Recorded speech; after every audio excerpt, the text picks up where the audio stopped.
கிறிஸ்துவுக்குள் மிகவும் பிரியமான தேவனுடைய அன்பான தேவ ஜனங்களுக்கு சிங்கப்பூர் ஏலிம் எழுப்புதல் ஊழியங்கள் சார்பிலே அன்பின் வாழ்த்துக்கள்.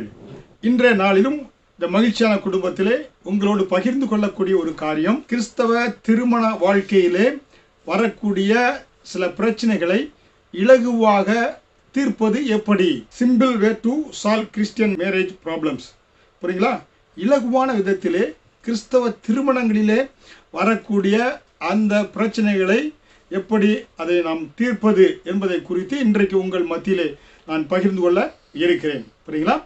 தேவனுடைய பிள்ளைகளே, குடும்பஸ்தர்களே, விசுவாசிகளே, கருத்தாக கவனத்தோடு கூட இந்த செய்தியை கேளுங்கள். நிச்சயமாக உங்களுடைய குடும்பம் இல்லற வாழ்க்கையை அமைத்துக் கொள்வதற்கு இது மிகவும் பிரயோஜனமாக இருக்கும். புரியுங்களா? ஏனென்றால் திருமணம் அது மிக முக்கியமான ஒரு காரியம். புரியுங்களா? திருமணம் என்பது மிகவும் நம்ம வாழ்க்கையிலே சிறப்பு மிக்க, மனிதனுடைய வாழ்க்கையிலே சிறப்பு மிக்க ஒரு காரியம் திருமணம். இந்த திருமணத்தை ஆரம்பித்து வைத்தவர் ஆண்டவர். ஏதேன் தோட்டத்திலே ஆதாம் ஏவாளுக்கும் திருமணத்தை ஆரம்பித்து வைத்தவர் ஆண்டவர் பார்க்கிறோம் வேதத்திலே. அடுத்ததாக கானாவூர் கல்யாண வீட்டிலே யோவான் 2வது அதிகாரத்திலே பார்க்கின்ற பொழுது திருமண வீட்டிலே ஆண்டவருடைய அங்க கணம் காணப்பட்டது என்று, திருமணத்தை கனப்படுத்தினார் என்று யோவான் 2வது அதிகாரத்திலே நாம் பார்க்கலாம். வெளிப்படுத்தின விசேஷம் 22வது அதிகாரத்திலும் ஆட்டுக்குட்டியானவருடைய கல்யாணத்திலே நம்முடைய திருமண வாழ்க்கை முடிவடையக்கூடியதாக இருக்கிறது. திருமணத்தை ஆரம்பித்து வைத்தவர், திருமணத்தை கனப்படுத்தியவர், திருமணத்திலே முடியக்கூடிய காரியம் தான் கிறிஸ்தவ வாழ்க்கை. அப்ப தேவனுடைய பார்வையிலே கிறிஸ்தவ திருமணங்கள் என்பது மிக மிக முக்கியமான ஒரு காரியம், மிக மிக அருமையான ஒரு காரியம், மிக மிக இனிமையான ஒரு காரியம். அதனால்தான் மனிதன் தனிமையாய் இருப்பது நல்லதல்ல என்று ஏற்ற துணையை உண்டாக்குவேன் என்று ஆண்டவர் சொன்னார். அப்ப மிக முக்கியம் திருமண வாழ்க்கையில இப்பொழுது கணவன் மனைவியும் ஒரு விசுவாசித்தான் திருமணம் செய்ய வேண்டும் என்று நான் சொல்லியிருந்தேன். அப்படி நீங்க திருமணத்திலே கணவன் மனைவி இணைக்கப்படுகின்ற பொழுது அப்படியாக அந்த வாழ்க்கையை நீங்கள் ஒரு திருப்தியுள்ள வாழ்க்கையாக ஏற்றுக்கொள்ள வேண்டும். நீங்கள் தேவன் நியமித்த அந்த வாழ்க்கையை அப்படியே அந்த வாழ்க்கையை, இது கர்த்தர் எனக்கு கொடுத்த துணை, ஏற்ற கணவன், கர்த்தர் எனக்கு கொடுத்த மனைவி என்று அப்படியே நீங்கள் அதை கண்மூடித்தனமாக ஏற்றுக்கொள்ள வேண்டும். ஏனென்றால் தேவன் எனக்கு, வேதவசனம் சொல்கிறது, மனைவியை கண்டடைகிறவன் நன்மையானதை கண்டடைகிறான் என்று வேதம் சொல்கிறது. அப்படி என்றால் தேவன் எனக்கு நன்மையானதையே கொடுத்திருக்கிறார் என்று முழுவதுமாக கண்மூடித்தனமாய் அதில் நீங்கள் நம்பிக்கையை வைத்து தேவன் கொடுத்ததை அப்படியாக நீங்கள் ஏற்றுக்கொண்டு அந்த வாழ்க்கையை ஒரு திருப்திகரமான வாழ்க்கையாக வாழ நீங்கள் கற்றுக்கொள்ள வேண்டும். அப்படி என்றால் முதலாவது மனதில் திருப்தியான எண்ணம் வந்தால் தான் உங்க வாழ்க்கை, திருமண வாழ்க்கை மிக மிக மகிழ்ச்சியாக ஆசீர்வாதமாக இருக்கும். புரியுங்களா? அது எப்படிப்பட்ட கணவனாக இருந்தாலும் மனைவியாக இருந்தாலும் கர்த்தர் எனக்கு கொடுத்த துணை, கர்த்தர் எனக்கு ஏற்ற துணையை கொடுத்திருக்கிறார் என்ற ஒரு திருப்தி முதலிலே மனதிலே வர வேண்டும். ஏனென்றால் தேவன் உங்களுக்கு ஏற்றதை கொடுத்திருக்கிறார். அப்படி உங்க வாழ்க்கையிலே, திருமண வாழ்க்கையிலே, மனதிலே உங்க திருப்தி இல்லை என்றால் பிரச்சனைகள் நிறைந்ததாக இருக்கக்கூடியதாக இருக்கும். புரியுங்களா? அதனாலே இன்றைக்கு அநேக கிறிஸ்தவ வாழ்க்கையிலே, கிறிஸ்தவ திருமண வாழ்க்கையிலே ஆரம்பத்திலே அவர்களுக்கு நன்றாக இருந்தது தேவன் அந்த ஆரம்பித்த திருமண வாழ்க்கை. ஆனால் அந்த திருமண வாழ்க்கை கடினமான ஒரு வாழ்க்கையாக அவருடைய வாழ்க்கை, திருமண வாழ்க்கையை அவர்கள் நகர்த்தி செல்வதற்கு கஷ்டப்படுவதற்கு காரணம் என்னவென்றால், அது பார்த்தீங்கன்னாக்க அவர்கள் மனதிலே முதல்ல திருப்தி இல்லை. புரியுங்களா? ஏற்ற துணையை கர்த்தர் கொடுத்திருக்கிறார் என்ற அந்த திருப்தி வந்துருச்சுனாக்க இன்பமோ துன்பமோ, மரணமோ உங்களுடைய வாழ்க்கையில, ஜீவனோ மரணமோ பிரிக்கிறவரை நீங்கள் ஒருவருக்கொருவர் உண்மையாக இருந்து அந்த திருமண வாழ்க்கையை சிறப்பாக நடத்த முடியும். புரியுங்களா? மகிழ்ச்சி இருந்தாலும் மகிழ்ச்சி இல்லை என்றாலும், கஷ்டம் இருந்தாலும் கவலைகள் இருந்தாலும் திருமண வாழ்க்கையிலே நீங்கள் திருப்தியாக, கணவன் மனைவியும் ஆண்டவர் எனக்கு இது கொடுத்த இந்த துணையோடு தான் நான் இறுதி வரை வாழப்போகிறேன், இந்த துணை தான் கர்த்தர் எனக்கு கொடுத்திருக்கிறார், நாங்கள் கர்த்தர் கொடுத்த இந்த வாழ்க்கையை திருப்திகரமான வாழ்க்கையாக வாழ்வோம். இப்பொழுது நான் திருப்தியாக இருக்கிறேன். உங்களுடைய மன வாழ்க்கை, குடும்ப வாழ்க்கை, பிள்ளைகளோட வாழ்க்கை எல்லாமே திருப்தியாக, ஆசீர்வாதமாக, மகிழ்ச்சியாக இருக்கும். அப்ப முதலிலே மனதிலே நமக்கு என்ன செய்ய வேண்டும்? ஒரு திருப்தி வர வேண்டியது மிக மிக அவசியம். அதனாலதான் அந்த திருமண வாழ்க்கை எவ்வளவு சிறப்பாக உங்களை வைத்துக் கொள்ள வேண்டும். திருமண வாழ்க்கையிலே வரக்கூடிய பிரச்சனைகளால் எவ்வாறு அதை மேற்கொள்ள வேண்டும் என்பதற்கு ஒரு சில டிப்ஸ் உங்களுக்கு இன்றைக்கு கொடுக்க இருக்கிறேன். இதை கவனமாக பரிசுத்த ஆவியானவர் துணையோடு கூட கவனத்தோடு நீங்க கேளுங்க. ஏனென்றால் என்னுடைய திருமண வாழ்க்கை கிட்டத்தட்ட 26 வருடங்களாக திருமண வாழ்க்கையில நான் இருக்கிறேன். நல்ல மகிழ்ச்சியான ஒரு மனைவி, மகிழ்ச்சியான ஒரு குடும்பமாக, நல்ல மனைவி, அருமையான மனைவி, அழகான மனைவி, அன்பான மனைவி, அழகான பிள்ளைகளோடு வாழ்ந்து கொண்டு இருப்பதனாலே, கர்த்தருடைய ஊழியத்தை நாங்கள் சிறப்பாக செய்வதனாலே, என்னுடைய வாழ்க்கை அனுபவத்தின் மூலமாக உங்களுக்கு நான் சொல்கிறேன், கர்த்தர் கொடுத்த இந்த வாழ்க்கையில நான் திருப்தியாக இருக்கிறேன் என்று என்னால சாட்சியாக சொல்ல முடியும். நீங்களும் உங்க வாழ்க்கையில திருப்திகரமாக இருக்கிறேன் என்று நீங்கள் சொன்னீர்கள் என்றால் உங்க வாழ்க்கை மன வாழ்க்கை மகிழ்ச்சிகரமான வாழ்க்கையாக மாறும். புரியுங்களா? அதனால தான் வேதவசனம் சொல்கிறது, பிரசங்கி 4வது அதிகாரம் வசனம் 12 முப்பரி நூல் சீக்கிரம் அறாது. பாருங்க, முப்பரி நூல் சீக்கிரம் அறாது என்றால் கணவன் மனைவி, அதே போல தேவன் வாழ்க்கையை நடத்துகின்ற பொழுது அதுல சீக்கிரம் அது பிரிந்து போகாது. அப்ப கிறிஸ்தவ வாழ்க்கையில பாத்தீங்கன்னா மிக முக்கியம், தேவனோடு இணைந்த ஒரு வாழ்க்கையை நீங்க வாழ்கின்ற பொழுது உங்க வாழ்க்கை இறுதி வரை உறுதியானதாக இருக்கும். புரியுங்களா? அதனால்தான் ஆமோஸ் 3வது அதிகாரம் வசனம் 3 2 பேர் ஒருமனப்பட்டிருந்தால் ஒழிய ஒருமித்து நடந்து போவார்களோ. 2 பேர் ஒருமனப்பட்டிருந்தால் ஒழிய ஒருமித்து நடந்து போவார்களோ. ஒரு மனம்தான் நறுமணத்தை திருமணத்தில் கொடுக்கும் குடும்ப வாழ்க்கையில. அப்ப எல்லா காரியங்களும் கணவனும் மனைவியும் வெவ்வேறு விதமான திருமணத்துக்கு முன்பதாக வெவ்வேறு பேக்ரவுண்ட்ல இருந்து நீங்க வந்திருப்பீங்க, வெவ்வேறு பின்னணியிலிருந்து வந்திருப்பீங்க. ஆனால் 2 பேருக்கு ஒன்றாக கணவன் மனைவியா வருகின்ற பொழுது இப்பொழுது ஒருவருக்கு ஒன்று பிடிக்கும், இன்னொருக்கு ஒன்று பிடிக்காது. ஒருவருக்கு உணவு ஐட்டங்களை இந்த காரியம் பிடிக்கும், இன்னொருக்கு பிடிக்காது. ஆனால் 2 பேரும் சேர்ந்து வருகின்ற பொழுது ஒருவருக்கு ஒருவர் விட்டு கொடுத்து ஒருவருக்கு ஒருவர் அட்ஜஸ்ட் பண்ணி கொண்டு போனா தான் அந்த திருமண வாழ்க்கை நன்றாக இருக்கும். புரியுங்களா? இல்லட்டா எனக்கு பிடித்தது தான் அவள் செய்ய வேண்டும், இல்லை அவளுக்கு பிடித்தது தான் நான் செய்ய வேண்டும் என்று நீங்க போட்டி போட்டுக்கொண்டு விட்டு கொடுக்கக்கூடிய மனநிலம் இல்லை என்றால் அங்கே திருமண வாழ்க்கையில பிரச்சனைகள் நிறைந்ததாக, கண்ணீர் நிறைந்ததாக, கடைசி வரை அந்த திருமண வாழ்க்கையை நன்றாக ஓட்டி செல்ல முடியாது. அப்ப மிக மிக முக்கியம், நீங்கள் தேவன் எனக்கு கொடுத்த இந்த மனைவி எனக்கு கொடுத்திருக்கிறார், இதில் நான் திருப்தியாக இருக்கிறேன். தேவன் எனக்கு கொடுத்த இந்த கணவர், இதில் நான் திருப்தியாக இருக்கிறேன். புரியுங்களா? திருமணத்துக்கு முன்பாக ஒருவேளை காதல் திருமணம் செய்திருக்கலாம், இல்லை பெற்றோர்கள் பார்த்து செய்திருக்கலாம். திருமணத்துக்கு முன்பதாக ஒருவரை கவர் பண்ணுவதற்கு மேக்கப் போட்டிருப்பீங்க, அதை பண்ணியிருப்பீங்க, இதை பண்ணியிருப்பீங்க. ஆனால் திருமணத்துக்கு அப்புறமாக காலை எழுந்தோடனே அதை முகம் கழுவாத முகத்தை தான் கணவன் முகத்தையோ இல்லை மனைவி முகத்தை பார்க்க வேண்டும். புரியுங்களா? அப்படி என்றால் நம்ம அந்த வெளிப்புற கவர்ச்சிக்கு முக்கியத்துவம் கொடுத்து மட்டும் இருந்தோம் என்றால் உள் அந்த அகத்தின் அழகு முகத்தில் தெரியும் பாருங்க, உள்ளான அழகு நம்ம பார்க்கணும். அப்ப திருமண வாழ்விலே மிக முக்கியம் உள்ளான அழகு. அகத்தின் அழகு ஆண்டவர் அது நீங்க விரும்புகிற பிரகாரம் கொடுப்பார். அதை காட்டிலும் உங்களுடைய உள்ளான அந்த அழகு, அதுதான் திருமண வாழ்க்கையிலே கடைசி வரை நாம் நிலைத்து நிற்பதற்கு உதவி செய்யும். புரியுங்களா? அப்ப அருமையான தேவனுடைய பிள்ளைகளே, ஒன்றை இன்றைக்கு தெரிந்து கொள்ளுங்க. இன்றைக்கு அநேக திருமணங்களிலே பிரச்சனைகளுக்கு காரணம் என்ன? பிரிவுக்கு காரணம் என்ன? திருப்தி இல்லாததான். இந்த திருப்தி இல்லாத ஒரு காரணம் இருப்பதனாலே திருமணம் முடித்ததுக்கு அப்புறமாக கணவன் வேற இடத்துல அஃபையர் வைத்துக் கொள்வதோ, இல்ல மனைவி இன்னொரு உறவை வைத்துக் கொள்வதோ, அதன் மூலமாக மனைவியானவள் அந்த கள்ளக்காதனோடு சேர்ந்து கணவனை தீர்த்து கட்டுவது, அவனை கொலை செய்வது. பாருங்க, அந்த உறவுல நிம்மதியா இருக்க முடியாது. நீ எப்படி கொலை செஞ்சாலும் போலீஸ் உன்னை விடுவது கிடையாது. இப்ப என்ன செய்யுதுனாக்க, கணவனை இறந்து போயிட்டான், நீ ஜெயிலுக்குள்ள போற, அங்க தூக்கு தண்டனை போட போறாங்க, உன்னை நம்பி பிள்ளைகள் இருந்தா அனாதையாக போய்விடும். அதனாலே அந்த திருப்தி இல்லாத வாழ்க்கையிலே கடைசியில் அது மரணத்துக்கு கொண்டு போய் செய்யும் நிம்மதி இல்லாத வாழ்க்கை. அதனாலே அருமையான தேவனுடைய பிள்ளைகளுக்கு நான் சொல்லிக்கொள்ளக்கூடிய என்னுடைய திருமண வாழ்க்கையினுடைய அனுபவத்தின் மூலமாக 26 வருட அனுபவத்தின் மூலமாக உங்களுக்கு சொல்லக்கூடியது திருப்தி. ஆண்டவர் எதை கொடுத்தாரோ அதுல நீங்க திருப்தியாக இருங்க. திருப்தியாக இருந்தீங்கன்னாக்க ஒருவருக்கு ஒருவர் மனநிலைமையில விட்டு கொடுப்பதிலே, ஒருவர் நேசிப்பதிலே, ஒருவர் அன்பு செலுத்துவதிலே, ஒருவரை ஒருவர் தாங்கிக் கொள்வதிலே, ஒருவருடைய நலனை இன்னொருவர் விரும்புவதிலே, எல்லாவற்றிலும் அந்த திருப்தி என்ற அந்த மனநிலை வந்துச்சுனாக்க இதெல்லாம் தொடர்ந்து அதோடு கூட வரக்கூடியதாக இருக்கும். ஹல்லேலூயா. அதனால தேவனுடைய பிள்ளைகளை செய்தியை கேட்டுக்கொண்டிருக்கிற கணவன் மனைவி மார்களே, விசுவாசிகளே, உங்க வாழ்க்கையில நீங்கள் முதலாவது உங்கள் திருமண வாழ்க்கையில முதல்ல நீங்க திருப்தியாக இருக்க கற்றுக்கொள்ளுங்க. நான் இந்த இடத்துல உங்களுக்கு முன்பாக சாட்சியா சொல்ல முடியும், என்னுடைய திருமண வாழ்க்கையில் நான் திருப்தியாக இருக்கிறேன். ஹல்லேலூயா.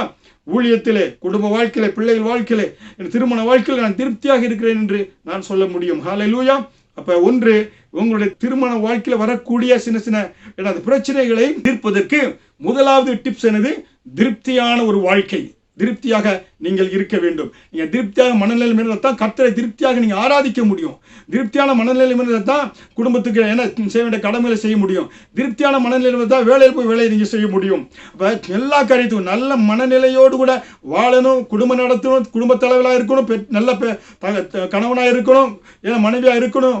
ஏனென்றால் நீங்கள் திருப்தி முதல்ல செல்ஃப் சாட்டிஸ்ஃபேக்ஷன், அதாவது மனுஷியாக இருக்க வேண்டியது மிக அவசியம். இது இருந்தால் தான் மற்ற பிரச்சனை எதுவுமே எழாதபடி நீங்கள் உங்களை பார்த்துக்கொள்ள, திருமண வாழ்க்கையை அமைத்துக் கொள்ள முடியும். ஆமா, புரியுங்களா? அடுத்ததாக இந்த திருமண வாழ்க்கையில் மிக முக்கியமான காரியம் என்னன்னாக்கா கம்யூனிகேஷன், அதாவது தொடர்பு.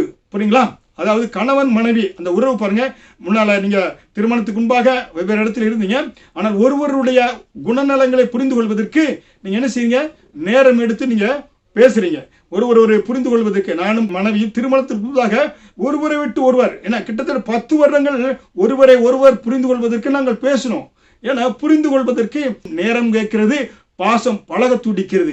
பாசம் பழக துடிக்கணும்னா நேரம் எடுத்து, நேசத்துக்கு நேரம் எடுத்து செலவழித்து ஒருவரோடு நீங்க ஒருவர் பேசினா தான் அந்த கம்யூனிகேஷன், நீங்க என்ன விரும்புறீங்கன்னு அவங்களுக்கு தெரியப்படுத்தணும், அவங்க என்ன விரும்புறாங்கன்னு. ஒருவருடைய ஒரு இருதயத்தை ஒருவர் புரிந்து கொள்ள வேண்டும் என்றால் இருவருக்கு இடையே நேரம் எடுத்து நீங்கள் பேச வேண்டும், பகிர்ந்து கொள்ள வேண்டும். திருமணம் ஆனதுக்கு அப்புறமும் நீங்கள் மனைவியோடு கூட வேலை செய்து அந்த அலுவலகத்துக்கு வந்த பிறகு அதிக நேரத்தை எடுத்து அவர்களோடு நீங்க வேலை செய்யும்போது பேசலாம், தனித்திருந்து பேசலாம். இப்படியாக பேசுகின்ற பொழுது அந்த திருமண உறவு பலப்படும். அதனால இன்றைக்கு அநேக திருமண உறவுகளுக்கு காரணம் என்ன? ஒன்று, புரிந்து உணர்வு இல்லாதது. இரண்டாவது என்னதுனாக்க லேக் ஆஃப் கம்யூனிகேஷன். அவர்களுக்கு வாழ்க்கையில் என்ன இல்லை, அவருடைய வாழ்க்கையில ஒருவர் நேரம் கொடுத்து பிரச்சனைகளை பகிர்ந்து கொள்வது கிடையாது. காரணம், அதற்கு ஒரு காரணம் சோசியல் மீடியா. இன்றைக்கு அநேகர் ஃபேஸ்புக்கு, இன்ஸ்டாகிராம், யூடியூப், இப்படியாக வாட்ஸ்அப், இதிலே நேரத்தை அதிகமாக செலவழித்து வீட்டுக்கு வந்தாலும் மனைவியோடு நேரத்தை செலவழிப்பது கிடையாது, பிள்ளைகளோட நேரத்தை செலவழிப்பது கிடையாது.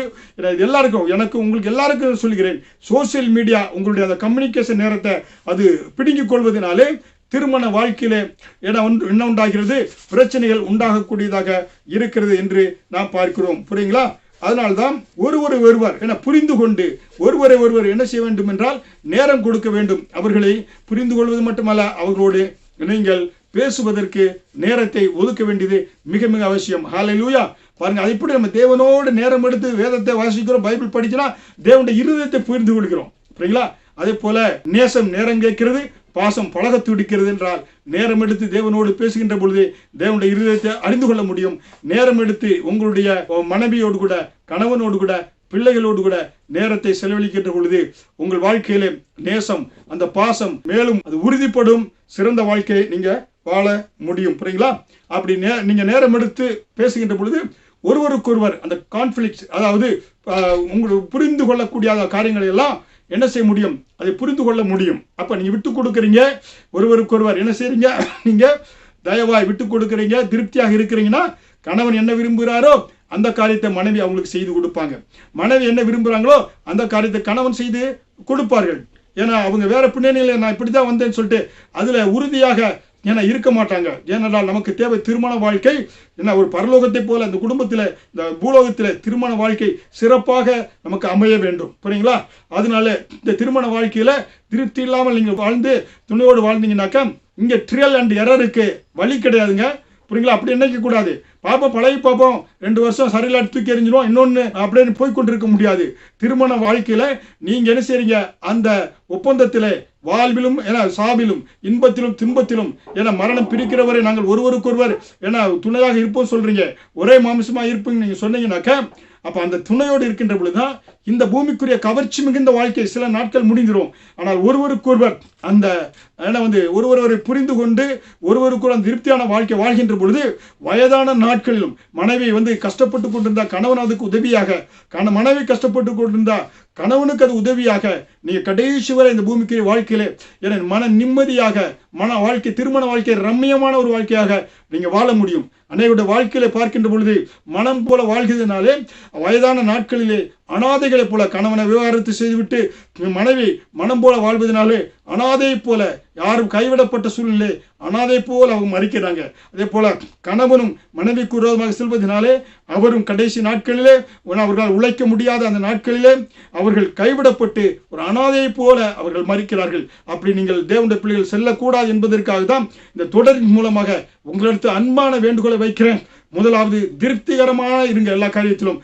இரண்டாவது அவர்களுடைய எல்லா காரியத்தையும் அவர்கள் பகிர்ந்து கொள்ளுங்க. மூன்றாவதாக பார்க்கின்ற பொழுது பிரச்சனைகள் ஒருவருக்குள்ள அந்த பிரச்சனையில வராதபடி நீங்க அதை தவிர்த்துக் கொள்ளலாம். அந்த கான்ஃபிளிக்ட்ஸை என்ன செய்ய முடியும், என்ன சரியாக புரிந்து கொண்டீங்கன்னாக்க பிரச்சனை வராதபடி நீங்க என்ன செய்ய முடியும், ஒருவர் தெரிந்து கொள்ள முடியும். புரியுங்களா? அதனால அருமையான தேவனுடைய பிள்ளைகளே, எல்லாருடைய இந்த திருமணத்துல எல்லாருடைய திருமண வாழ்க்கையும் பெர்ஃபெக்டாக இருக்குன்னு சொல்ல வரல. புரியுங்களா? அதாவது இரண்டு நன்றாக இருக்க ஜோடியில கர்த்தர் இணைப்பது கிடையாது. பாருங்களா? ஏன்னா ரெண்டு பேரு ஏன்னா சரியில்லாத ஆட்கள் தான் கர்த்தர் இணைக்கிறாரு. திருமண வாழ்க்கையில கர்த்தர் இணைக்கிறாருங்க என்பதில் ஏன்னா நம்ம விரும்புகிற 100க்கு 100 நன்றாக ஏன்னா மாப்பிள்ளை வரணும், 100க்கு 100 பெண் வரணும்னு கிடையாது. ஏன்னா சில குறைபாடுகள், சில விட்டு கொடுக்கக்கூடிய சில குணநலங்கள் சரியாக இருந்தாலும் அப்படிப்பட்டவரை இணைக்கின்ற பொழுது அந்த திருமண வாழ்க்கையில கணவன் மனைவியும் ஒருவருக்கொருவர் விட்டு கொடுத்து அந்த திருமண வாழ்க்கையை வெற்றிகரமாக இந்த பூமியிலே நடத்த வேண்டும். அதற்காகத்தான் இணைத்திருக்கிறார் என்று நாம் பார்க்கிறோம். புரியுங்களா? முக்கியமாக திருமண வாழ்க்கையில கணவன் மனைவி இருவரும் ஒரு பிரச்சனை வருதுனாக்க ஒரு மனிதனால் அதை சால்வ் பண்ண முடியாது. ஏனென்றால் திருமண வாழ்க்கையில அந்த பிரச்சனை இருவரும் உட்கார்ந்து பேசி அந்த 2 பேரும் அதற்கு தீர்வை காண வேண்டியது மிக அவசியம். அப்படி இல்லாதபடி ஒருவருக்கொருவர் ஆனா ஆர்கு பண்ணிக்கிட்டோ ஒருவரை குற்றப்படுத்திக் கொண்டே இருந்தீங்கன்னாக்க நீங்க வாழ்க்கையில என்ன செய்ய முடியாது, ஏன்னா மன மகிழ்ச்சியான வாழ்க்கையை வாழ முடியாது. இப்ப திருமண வாழ்க்கையில ஒருவர் என்ன செய்யக்கூடாது, குற்றப்படுத்த கூடாது. புரியுங்களா? ஒருவர் நீங்க என்ன செய்யக்கூடாது, குற்றப்படுத்த கூடாது. என்ன ஒரு காரியமா இருந்தாலும் குற்றப்படுத்தி அவர்கள் கூட வாக்குவாதம் பண்ணி குற்றப்படுத்தணும் என்றால் அந்த திருமண வாழ்க்கை நிம்மதியாக இருக்காது. ஏன்னா திருப்தி இல்லாதனால நீங்க குற்றப்படுத்துறீங்க, திருப்தி இல்லாதனால நீங்க என்ன செய்றீங்க, அவங்களை அக்யூஸ் பண்றீங்க, திருப்தி இல்லாதனால தான் என்ன செய்றீங்க, அவங்களை நீங்க பூலி பண்றீங்க. இப்ப திருப்தி இருந்துச்சுனாக்க இந்த உங்க குடும்ப வாழ்க்கையில் என்ன உண்டாது, அங்க அக்யூசிங் வராது, ஆர்கியூங் வராது, எல்லிங் வராது. அப்ப மிக முக்கியம் பாத்தீங்கன்னாக்க திருமண வாழ்க்கையில திருமண தம்பதிகளே, உங்களுடைய தம்பதிகளை நீங்க ஒரு நாளும் குற்றப்படுத்தாதீர்கள், அவர்கள் மனதை சோர்வடைய செய்யாதீர்கள். ஹல்லேலூயா. ஆனா திருமண வாழ்க்கை வெற்றிகரமான வாழ்க்கைக்கான டிப்ஸ் சொல்றேன் உங்களுக்கு. ஏன்னா பிரசங்கி 4:12 30 நூல் அறாது தேவன் இணைந்திருக்கின்ற பொழுது அந்த வாழ்க்கை இறுதி வரை உறுதியாக இருக்கும் என்று பார்க்கிறோம். ஆமோஸ் 3வது அதிகாரம் 3வது வசனத்திலும் 2 பேர் ஒருமனப்பட்டால் ஒழிய அவர் எவ்வாறு என நடந்து செல்வார்கள் என்று நாம் பார்க்கிறோம். ஒரு மனம் மிக மிக அவசியம். புரியுங்களா? அதே போல மிக முக்கியமாக தேவனுடைய பிள்ளைகளே, உங்களுடைய வாழ்க்கையில முக்கியமாக ஒருவர் நீங்க என்ன செய்யக்கூடாது, குற்றப்படுத்தவே கூடாது. புரியுங்களா? அதனால்தான் உங்க வாயையும் மனதையும் கட்டுப்படுத்தணும். கிறிஸ்தவ விசுவாசியே, நமக்கு தேவன், நம்ம ஆண்டவர் அருமையான நம்முடைய தேவன் சொந்த ரத்தத்தை சிந்தி அவருடைய பிள்ளையாக மாற்றி இருக்கிறாரு. காரணம், நமக்கு வேதம் கொடுக்கப்பட்டிருக்குது. கவுன்சிலிங்காக நல்ல வேதத்திலிருந்து நம்ம திருமண வாழ்க்கை, குடும்ப வாழ்க்கை, பிள்ளைகள் வாழ்க்கை எல்லாவற்றுக்கும் வேத வசனத்தில் அருமையான கவுன்சிலை கொடுத்திருக்கிறாரு. கவுன்சிலை தேடி அங்கங்க ஓட வேண்டியதே கிடையாது. அதனால பாருங்க, 30 அழாதுன்னா தேவனை இணைச்சு வச்சிருந்தீங்கன்னா அழாதுன்னு சொல்லப்பட்டிருக்கு. இப்படிப்பட்ட விலை மதிக்க முடியாத கவுன்சிலிங்க வேதவசனம் நமக்கு கொடுக்கப்பட்டிருக்குன்னா கர்த்தருக்கு நம்ம மகிமையை செலுத்தணும். ஹல்லேலூயா. அதனால தான் ஒரு விசுவாசிய என்ன ஆவிக்குரிய பிள்ளை தான் கல்யாணம் முடிக்கணும்னு சொன்னா அவங்க வாழ்க்கையை என்ன ஒரு டிரான்ஸ்பரண்டாக காண்பிப்பதற்கு வேத புத்தகம் இருக்கிறது. இந்த வேத புத்தகத்தை ஒப்பிட்டு பார்த்தா தான் நம்ம எந்த நிலையில் இருக்கிறோம், நம்ம செய்வது தவறா சரியா என்று வேத புத்தகம் நமக்கு காண்பிக்கும். புரியுங்களா? அதனால அருமையான தேவனுடைய பிள்ளைகளே, உங்க வாழ்க்கையில திருமண வாழ்க்கையில முதலாவது நீங்க என்ன செய்யணும்னாக்க திருப்திகரமான வாழ்க்கை. இரண்டாவது என்ன செய்யணும்னாக்க ஒருவருக்கொருவர் கம்யூனிகேஷன், அதாவது நீங்க பகிர்ந்து கொள்ள வேண்டும் ஒருவருக்கொருவர். மூன்றாவதாக ஒருவர் என்ன செய்யக்கூடாது, குற்றப்படுத்தவே கூடாது. உங்க வாழ்க்கையில ஒருவரை குற்றப்படுத்தி நீங்க பண்ண நினைக்கிறா அந்த திருமண வாழ்க்கை என்ன செய்ய முடியாது, நன்றாக மகிழ்ச்சிகரமாக இருக்காது என்று நாம பார்க்கிறோம். புரியுங்களா? அதனால நீங்க ஒருத்தங்க பேட் மூட்ல இருந்தீங்கன்னா இன்னொருத்தங்க கோபிக்காதபடி அவங்கள அட்ஜஸ்ட் பண்ணி தயவாக போகணும். யார்கிட்ட போறீங்க? அவங்க மனைவி கிட்ட. கணவன் மனைவி எப்படி ஒரே மாமிசம்ங்க, ஒரே மாமிசம், ஒரு மாமிசம் இன்னொரு ஒரே மாமிசம் அந்த மாமிசத்துக்கு விரோதமா காரியங்களை செய்யுமா? புரியுங்களா? கணவனும் இணைஞ்சிட்டீங்கன்னா ஒரே மாமிசம். இதுல பிரிவினை உண்டாக்குனா ஒரு கத்தி எடுத்து 2ஆ பிளந்தோம்னா செத்து போவாங்க. ஒரே சரீரம் ரெண்டா போச்சுன்னா உயிர் இருக்காது. இப்போ கணவனும் மனைவி இணைகின்ற போது ஒரே மாமிசமாக இருக்கிறார்கள். ஒன்றைத்தான் திங்க் பண்ணுவாங்க. ஒரே எண்ணம் தான், ஒரே சாப்பாடு தான், ஒரே எண்ணம் தான், ஒரே குடும்பம் தான், ஒரே காரியம் தான், ஒரே பரலோகம் தான், ஒரே தேவன் தான், எல்லாம் ஒன்று. இதுல என்ன கருத்து வேறுபாடு? இரண்டு விதமான இருமனம். புரியுங்களா? இருமனம் உள்ளவன் தன் வழிகளிலே நிலையற்றவனாய் இருக்கிறான் என்று வேதவசனம் சொல்லுகிறது. ஹல்லேலூயா.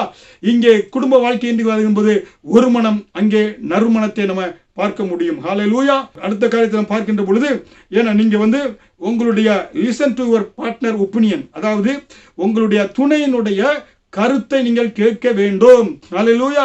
என் திருமண வாழ்க்கையில இவ்வளவு வெற்றிகரமாக வாழ்வதற்கு காரணம், முக்கியமா அதிகமான காரியங்கள் சொல்ல முடியும். எனக்கு கொடுக்கப்பட்ட பார்ட்னர் பாஸ்டர் டாக்டர் ஷீலா, அவங்க நல்ல வேதத்தில் நல்லா கற்றவங்க, தேவனுடைய பிள்ளை, எங்க மாமியா எல்லாரும், எங்க அப்பா எல்லாம் ஜெபிக்கக்கூடியவங்க. அதனால நல்ல கருத்துக்களை அந்த குடும்பத்தில் மூத்த பொண்ணாக இருந்தாலும் அதுக்கு நல்ல ஒரு நாளத்தை கத்தர் கொடுத்ததுனாலே ஒவ்வொரு நேரத்திலும் பிரச்சனை நேரத்தில், போராட்டம் நேரத்தில், குடும்பத்தினுடைய காரியங்கள் செய்ய வேண்டிய நேரத்தில் அவங்க நல்ல ஒப்பீனியனை கொடுப்பாங்க. புரியுங்களா? இப்போ listen to your partner opinion. புரியுங்களா? உங்க பார்ட்னர் என்ன சொல்றாங்க, அவங்களுடைய கருத்துக்களை நீங்க கேளுங்க. உங்களுடைய கருத்தை அவங்க கேட்கணும், அவங்க கருத்தை நீங்க கேட்கணும். புரியுங்களா? அதுதான் என்ன சொல்லப்பட்டிருக்கு, யாக்கோபு 1:19 ஆகையால் பிரியமான சகோதரரே, யாவரும் கேட்கிறதற்கு தீவிரமாயும் பேசுகிறதற்கு பொறுமையாயும் கோபிக்கிறதற்கு தாமதமாயும் இருக்க கடவர்கள். ஹல்லேலூயா. பாருங்க, நல்ல கவுன்சிலிங் நமக்கு வேத புத்தகம் தேவனுடைய பிள்ளைகளுக்கு ஆண்டவர் கொடுத்திருக்கிறாரு. என்ன, பிரியமான சகோதரரே, கேட்கிறதுக்கு தீவிரமா இருங்க. சொல்லக்கூடிய காரியத்தை தீவிரமா கேளுங்க. பேசுறதுக்கு பொறுமையா இருங்க. பதறுகிறவன் சிதறுகிறான் பார்க்கிறோம். பதறி பேசினா வாழ்க்கை சிதறி போவான். பேசுறதுக்கு பதறாம பேசுறதுக்கு பொறுமையாயும் கோபிக்கிறதுக்கு தாமதமாயும் இருக்க கடங்க. கோபிக்காதீங்க. படார் பாருங்க, எதுக்கு எடுத்தாலும் பாருங்க, ஒருத்தர் படார் கோவப்படுவார். ஹல்லேலூயா. கோவப்பட்டாருனாக்கா அந்த குடும்பம் நிலைத்து நிற்காது. ஹல்லேலூயா. புரியுங்களா? எதுக்கு எடுத்தாலும் பட்டுன்னு கோவம் வந்துச்சுன்னா சட்டுன்னு கதவடிச்சு போறாள் தான் திரும்பி வர மாட்டாங்க. ஹல்லேலூயா. அதனால எதற்கும் கோபப்படுவதற்கு தாமதமாயும் இருக்க வேண்டும் என்று வேதம் நமக்கு தெளிவாக பாருங்க, எவ்வளவு அருமையாய ஆண்டவர் நமக்கு வேதத்தில் எழுதி வச்சிருக்கிறார். ஹல்லேலூயா. இதை கடைபிடிங்க. தாங்க டிப்ஸுங்க. இந்த வேத வசனங்கள் தான் நமக்கு டிப்ஸாக கொடுக்கப்பட்டிருக்கு. ஹல்லேலூயா. இதை கடைபிடித்தோம் என்றால் நம்முடைய வாழ்க்கையில மகிழ்ச்சியான குடும்பம் நாம் வாழ முடியும். ஹல்லேலூயா. அப்ப மிக முக்கியம், உங்களுடைய ஏற்ற துணையினுடைய கருத்தை நீங்கள் கேட்க வேண்டும். அந்த கருத்து வேறமாக இருந்தாலும் நீங்க பொறுமையாக அவங்களோடு என்ன செய்யணும், கேட்பதற்கு தீவிரமாயும் பேசுகிறதற்கு பொறுமையாயும் கோபிக்கிறதுக்கு தாமதமாயும் இருக்க வேண்டும். இந்த வேத வசனத்தின்படியாக வாழ்க்கையை அமைத்துக் கொள்ளுங்க. மகிழ்ச்சிகரமான குடும்பமாக இருக்கும். ஹல்லேலூயா.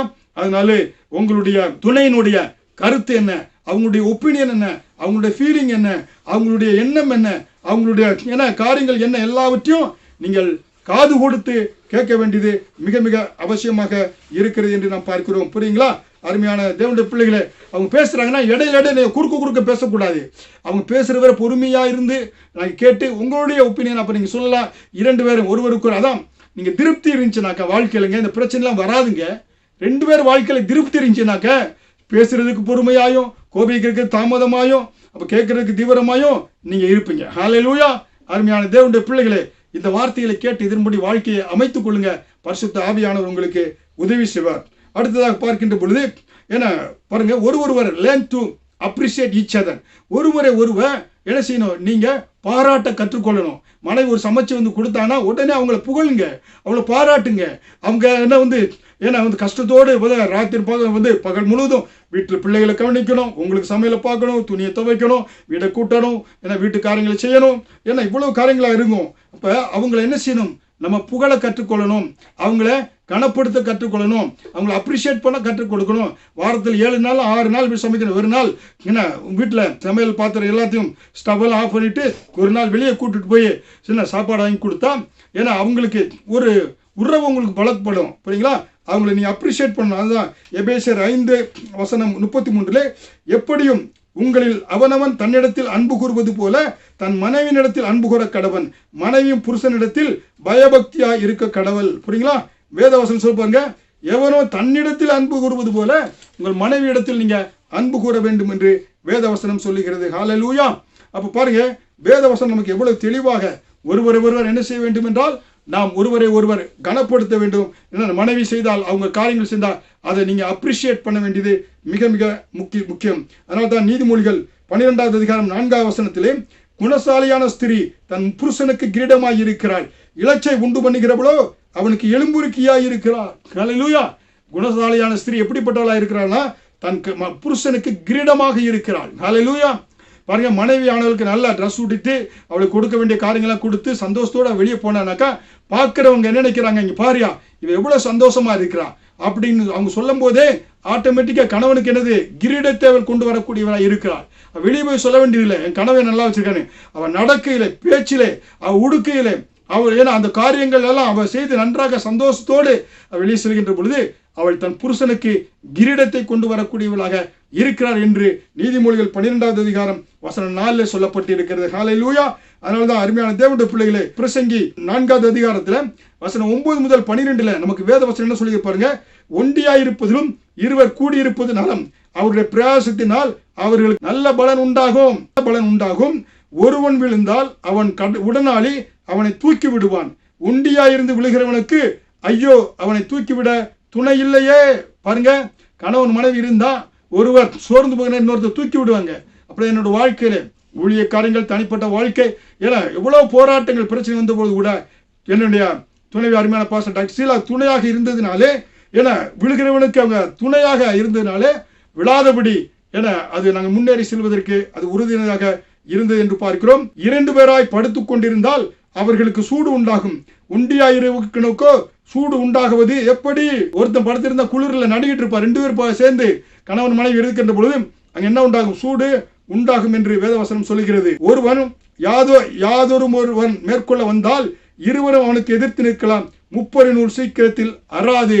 பாருங்க, கணவன் மனைவி இருக்கின்ற பொழுது அங்க 3வது ஆளுக்கு அங்க வேலை இல்லை, அவன் என்ன ஓடி போவான், அங்க காரியமே கிடையாது. இன்றைக்கு குடும்ப வாழ்க்கையில் என்ன, ஏன்னா தவறான காரியங்கள் இருப்பதனால 3வது நபர் குடும்பத்துக்குள்ள அனுமதிப்பதனால குடும்பங்கள் பிரிந்து விடுகிறது, அங்கே சீக்கிரமாய் அருந்து போகிறது என்று பார்க்கிறோம். அதனால தான் எபேசியர் 5வது அதிகாரம் 30வது வசனத்திலே, நாம் அவருடைய சரீரத்தின் அவயங்களாயும் அவருடைய மாம்சத்திற்கும் அவருடைய எலும்புகளுக்கும் உரியவர்களாய் இருக்கிறோம் கிறிஸ்துவுக்கு. இது நிமித்தம் மனுஷன் தகப்பனையும் தாயையும் விட்டு தன் மனைவியோடு இசைந்து இருவரும் ஒரே மாம்சமாய் இருப்பார்கள். இந்த ரகசியம் பெரியது, நான் கிறிஸ்துவை பற்றியும் சபையை பற்றியும் சொல்கிறேன். எப்படி உங்களில் அவன் தன்னிடத்தில் அன்பு கூறுவது போல தன் மனைவியினிடத்திலும் அன்பு கூற கடவன். ஹல்லேலூயா. மனைவி புருஷனிடத்தில் பயபக்தியா இருக்க கடவர்கள் என்று வேதவசனம் சொல்லுகிறது. ஹல்லேலூயா. அப்ப அருமையான தேவனுடைய பிள்ளைகளே, நீங்க உங்க வாழ்க்கையில உங்க துணையோடு கூட என்ன செய்யணும், அவங்களை நீங்க அப்ரிசியேட் பண்ணணும். அவங்களை என்ன செய்யணும்னாக்கா அவங்க வாழ்க்கையில அவங்க செய்ய காரியத்துக்கு நீங்க அவர்களை என்ன செய்ய வேண்டும் என்றால், ஏன்னா அவங்க அதை பாராட்ட வேண்டும், புகழ வேண்டும். அவங்களுக்கு நீங்க உரிய கனத்தை கொடுக்கின்ற பொழுது அந்த இல்லறம் நல்லறமாக இருக்கும், திருமண வாழ்க்கை நன்றாக இருக்கும். அதற்கு முக்கியத்துவம் என்ன? திருப்தி. உங்க வாழ்க்கையில திருப்தி இல்லைன்னா அதிருப்தி இருந்துச்சுனாக்கா என்ன உண்டாகும் வாழ்க்கையில? அந்த குடும்பங்களில அக்கிரமங்களை காண முடியும். திருப்தி இருந்துச்சுன்னா அந்த குடும்பங்களிலே ஒரு சந்தோஷத்தையும் மகிழ்ச்சியை நம்ம பார்க்க முடியும். ஹல்லேலூயா. அந்த குடும்ப உறவு என்ன பலப்படக்கூடியதாக இருக்கும். ஹல்லேலூயா. இந்த கணவனும் மனைவியும் அந்த அன்பிலே உறவிலே நீங்க பலப்படுகிறது பிள்ளைகள் பார்த்து பிள்ளைகளும் அப்படியாக கற்றுக்கொள்கிறாங்க. புரியுங்களா? எங்களுடைய திருமண வாழ்க்கை, எங்களுடைய வாழ்க்கையில எங்க பெற்றோர்கள் கடைசி வரை இறுதி வரை உறுதியாக அவங்க அன்பில் இருந்ததுனாலே அதை பார்த்து எங்கள் பெற்றோர்கள் எந்த தீய பழக்க வழக்கங்களும் கிடையாது, அதை நாங்கள் கற்றுக்கொண்டதுனாலே நாங்கள் எந்த தீய பழக்க வழக்கங்களோ மதுவோ புகையோ வேணா மாதுவோ எது இல்லாதபடி வாழ்ந்தோம்.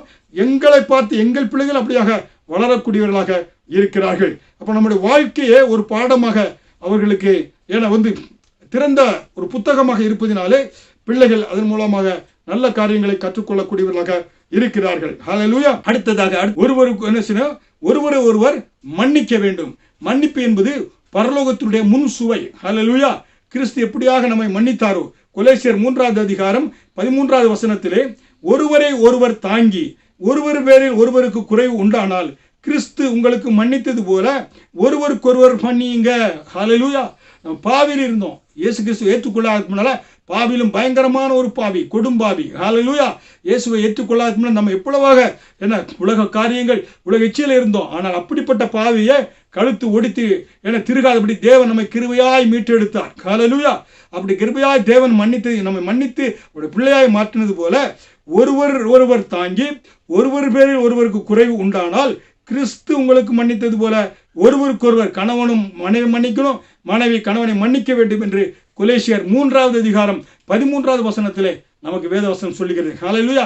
பாருங்க, கர்த்தர் எவ்வளவு விளைவிக்க முடியாத காரியங்களை நமக்கு கவுன்சில், அதாவது ஆலோசனையாக வேத வசனத்தின் மூலமாக ஆண்டவர் கொடுத்திருக்கிறார். ஒருவரை ஒருவர் தாங்கணும். ஒருவருக்கு சுகம் வேணும்னா கணவன் தாங்கணும், மனைவிக்கு சுகம் வேணும்னா மனைவிக்கு சுகம் வேணும்னா கணவன் தாங்கணும். ஒருவரை ஒருவர் தாங்கணும். தாங்கி மனதில் மன்னிப்பு வந்து எந்த அவங்க செய்த பாவங்களை மனதில் வைக்கவே கூடாது. ஹல்லேலூயா. அதனால் ஒரு கணவன் மனைவிக்கும் அவங்களுக்கு புரிந்துணர்வு இல்லை. திருமணம் முடித்தாங்க, 2 பிள்ளைகள் வந்தாங்க. அவங்க கணவன் மனைவிக்குள்ள அவர்களுக்குள்ள கருத்து வேறுபாடுனாலே அவர் என்ன செஞ்சாங்க, கணவன் மனைவி பேசுவதை நிறுத்தி விட்டாங்க. ஆனால் பிரியவில்லை. ஒரே குடும்பத்தில் வாழ்கிறாங்க. கணவன் மனைவிட்ட சொல்லணும்னா பிள்ளைகிட்ட சொல்லுவாங்க, பிள்ளை அம்மாட்ட சொல்லுவாங்க. ஒரு எதிரொலியாக இருந்தாங்க. புரியுங்களா? நேரடியாக, ஏன்னா ஒளி இல்லாதபடி, ஏன்னா மனைவி எதனால் சொல்லணும்னாலும் பிள்ளைகிட்ட சொல்லுவாங்க, அதை கணவர்கிட்ட சொல்லுவாங்க. இப்படியாக பல வருடங்கள், 15-20 வருடங்களை கழித்திட்டாங்க. ஒரு நாள் கணவன் ரட்சிக்கப்பட்டு ஆலயத்து சென்று மன்னிப்பு குறித்து பிரசங்கத்தை கேட்டு வந்து வீட்டுக்கு வந்து மனைவியிடத்துல மன்னிப்பு கேட்பேன்னு சொல்லி, மனைவி சமையல் இருந்தாங்க. மனைவி போய் பின்னால் இருந்து ஹலோ டார்லிங் அப்படின்னு கட்டி பிடிச்சி என்னை மன்னிச்சுக்கோ சொல்லும் போது திடீரென்று மனைவி பார்த்தாங்க. ஏன்னா கணவனை பார்த்தோன்னே திடீரென்று இந்த அதிர்ச்சி மிகுந்த இந்த அன்பின் வார்த்தை கேட்டு அப்படியே நினைச்சாங்க, கீழே உட்கார்ந்தாங்க. அப்படி அவர்களுக்கு மாரடைப்பு ஏற்பட்டு அப்படியே குலாப்ஸ் ஆகி மரித்து போய் விட்டார்கள். காரணம், மனைவி செய்த அந்த காரியத்தை கணவன் மன்னிக்காதனாலே பல 20 வருடங்கள் கழித்து அவர்களை மன்னிக்கும்படியாக கேட்டு அந்த அன்பை வெளிப்படுத்துகின்ற பொழுது அதை ஏற்றுக்கொள்ள, அதனால் அவங்க நம்பிக்கொள்ள முடியாதபடி மனைவி மரித்து போனார்கள் என்று ஒரு காரியம் நடைபெற்றது. ஏன்னா அது தெரிய வருகிறது. புரியுங்களா? இந்த மன்னித்தோம் என்றால், மன்னிப்பு என்பது பரலோகத்திலும் முன்சுவை. இயேசு கிறிஸ்து தன்னை சிலுவையில் அறைந்தவர்களை, விழாவில் குத்தினவர்களை எல்லாத்தையும் மன்னித்தாரு. ஏன்னா மன்னித்து நமக்கு ஒரு பரலோகத்தினுடைய வாசல்களை நமக்கு ஆண்டவர் திறந்து வைத்திருக்கிறார். அதனால இயேசு மன்னித்தனால்தான் அவர் சொன்னார், பிதாவின் இடத்தில் அவர்களுக்கு மன்னிப்பு கேட்டார், பிதாவே இவர்களை மன்னியும் என்று கேட்டார். அதனால திருமண வாழ்க்கையிலே, கணவன் மனைவி வாழ்க்கையில மிக மிக முக்கியமான ஒரு காரியம், மன்னித்து மறந்து விட வேண்டும். ஹல்லேலூயா.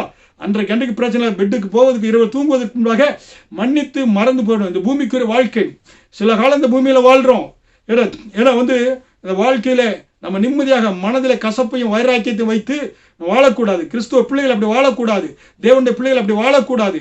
நாம் ஆவிக்குரிய கனிகளை காண்பிக்கக்கூடியவர்களாக நாம் வாழ வேண்டும். இன்றைக்கு கிறிஸ்தவர்கள் இல்லாதவர்கள் அவர்கள் நினைச்சாங்க, அவங்களுக்கு இந்த போதனைகள் தெரியாதனாலே, இந்த ஆவிக்குரிய கனிகள் காண்பிக்காதனாலே சண்டீர்த்தனமாக தான் வாழ்ந்தா தான் நமக்கு மதிப்பு இருக்குன்னு சொல்லி, ஏன்னா அனைய பெண்களும் சரி ஆண்களும் சரி மற்றவர்களை ஏசி பேசணும், அப்போதான் நம்மளை மதிப்பாங்க, மற்றவர்களை குற்றப்படுத்தி காமிக்கணும், அப்படிதான் நம்மளை மதிப்பாங்கன்னு சொல்லிட்டு அப்படியாக அவங்க என்ன செய்ய ரபடியை போல, சண்டீரை போல நடந்து கொண்டு இருக்கிற ஆணாக இருந்தாலும் பெண்ணாக இருந்தாலும்.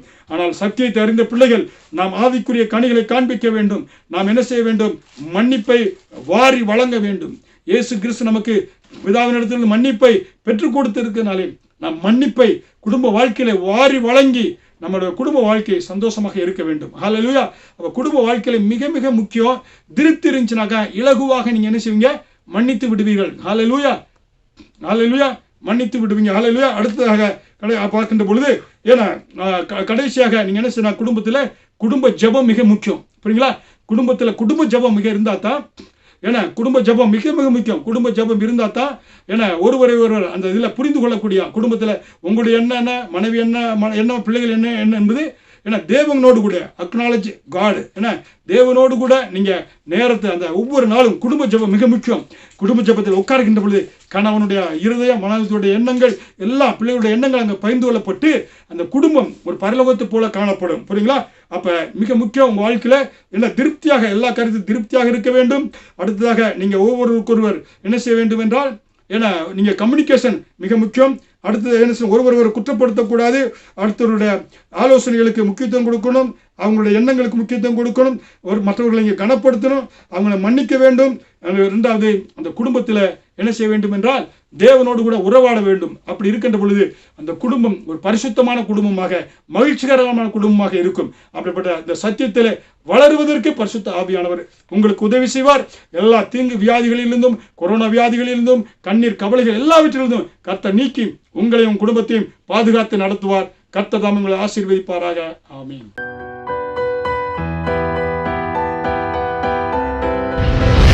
கர்த்தர் உங்களை ஆசீர்வதிப்பாராக.